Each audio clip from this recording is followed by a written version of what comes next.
Assalamualaikum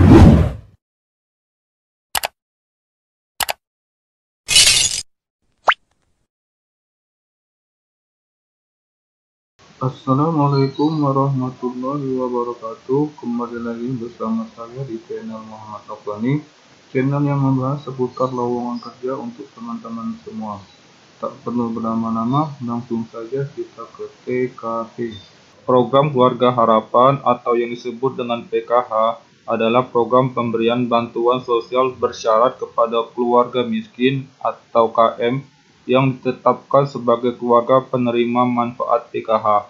Sebagai sebuah program bantuan sosial bersyarat, PKH membuka akses keluarga miskin terutama ibu hamil dan anak untuk memanfaatkan berbagai fasilitas layanan kesehatan, fasilitas layanan pendidikan yang tersedia di sekitar mereka.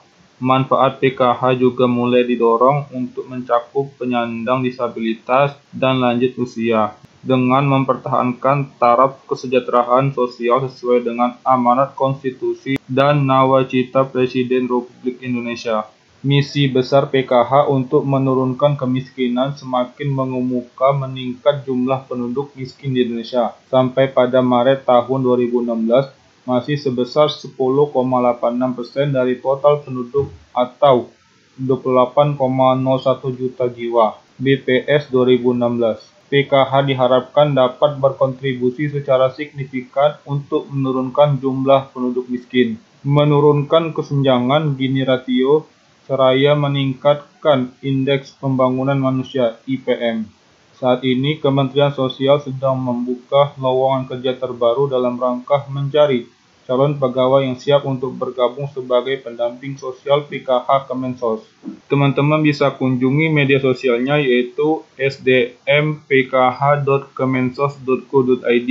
Di sini terdapat uraian tugasnya yaitu menyusun rencana kerja PKH di wilayah pendampingnya, melakukan sosialisasi PKH kepada aparat pemerintahan tingkat kecamatan, desa atau kelurahan, calon KPM PKH dan masyarakat umum, melakukan pemetaan dan organisasi kelompok KPM PKH berdasarkan kedekatan geografis, melaksanakan proses bisnis PKH yang meliputi validasi penyeluruh bantuan, pertemuan bulanan P2K2, dan KPM mandiri, memastikan KPM memperoleh bantuan program komplementer seperti BPNT, KIS, KIP, bantuan sosial atau subsidi lainnya, melakukan pendamping PKH melalui mediasi, fasilitasi, dan advokasi guna perubahan perilaku KPM PKH, menyusun laporan pelaksanaan P2K2 kepada koordinator kabupaten atau kota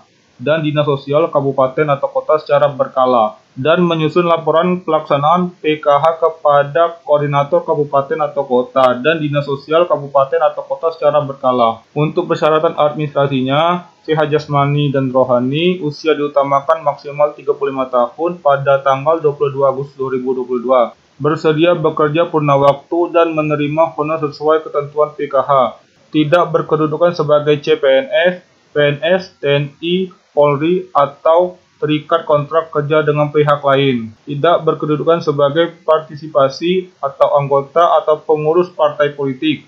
Bebas dari narkoba dan zat adiktif lainnya. Tidak sedang tersangkut kasus pidana dan pendaftaran berasal dari wilayah kebutuhan seleksi sesuai alamat KTP atau domisili. Persyaratan administrasi khusus, pendidikan D3, D4 atau sarjana ilmu sosial, diutamakan pekerjaan sosial atau kesejahteraan, dan menguasai Microsoft Office. Selanjutnya teman-teman bisa klik pendaftaran, lalu teman-teman isi nama lengkap, NIK, alamat email yang aktif, kemudian kata sandi, lalu konfirmasi kata sandi. Kemudian teman-teman masukkan nomor yang ada di sini, lalu klik daftar. Lalu teman-teman bisa klik ya. Kemudian teman-teman bisa buka aplikasi Gmail teman-teman, lalu cari notifikasi dari rekrutmen SDM PKH, klik ini, lalu klik login.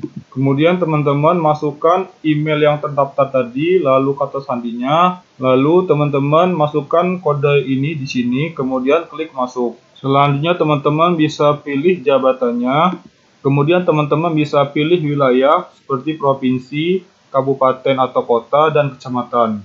Kemudian klik simpan. Selanjutnya teman-teman isi nama lengkap tanpa gelar. Lalu jika teman-teman mempunyai gelar di depan, teman-teman bisa isi, dan gelar belakang teman-teman bisa isi. Lalu pilih jenis kelamin, tempat lahir, tanggal lahir, agama, status pernikahan, pekerjaan, warga negara, kemudian nomor handphone yang aktif, lalu nomor WhatsApp yang aktif, lalu alamat email yang aktif. Kemudian teman-teman isi juga alamat wilayah KTP dan domisili. Di sini teman-teman bisa pilih provinsi sesuai KTP, kabupaten sesuai KTP, kecamatan sesuai KTP, kelurahan atau desa sesuai KTP, RT RW sesuai KTP, dan alamat sesuai KTP. Lalu teman-teman bisa juga pilih provinsi sesuai domisili, kemudian kabupaten atau kota sesuai domisili, lalu kecamatan sesuai domisili, kemudian kelurahan sesuai domisili, RT RW sesuai domisili, dan alamat sesuai domisili. Selanjutnya teman-teman bisa isi pendidikan terakhir, isi juga nama pendidikannya, kemudian program studinya atau jurusannya sesuai ijazah, lalu jenjang pendidikan terakhirnya, kemudian akreditasi perguruan tinggi sesuai ijazah, lalu nomor ijazahnya, kemudian IPK, lalu tahun lulus. Kemudian teman-teman bisa pilih apakah rumpun pendidikan Anda bagian dari sosial, teman-teman bisa klik ya atau tidak. Kemudian teman-teman bisa isi capture nomor ini ke sini, lalu klik simpan. Selanjutnya teman-teman bisa upload dokumen seperti scan transkrip nilai format PDF dengan ukuran 800 KB, lalu scan ijazah format PDF dengan ukuran 800 KB, lalu scan pas foto ukuran 4x6 dengan background merah format JPEG, ukuran filenya bebas, lalu scan KTP format JPEG, ukuran filenya bebas,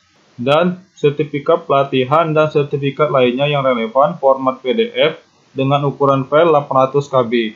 Setelah itu teman-teman bisa klik resume. Semoga teman-teman yang melamar di rekrutmen SDM PKH 2022 di Kementerian Sosial Republik Indonesia dimudahkan urusannya oleh Tuhan Yang Maha Esa. Demikianlah pemberitahuan dari saya. Wassalamualaikum warahmatullahi wabarakatuh.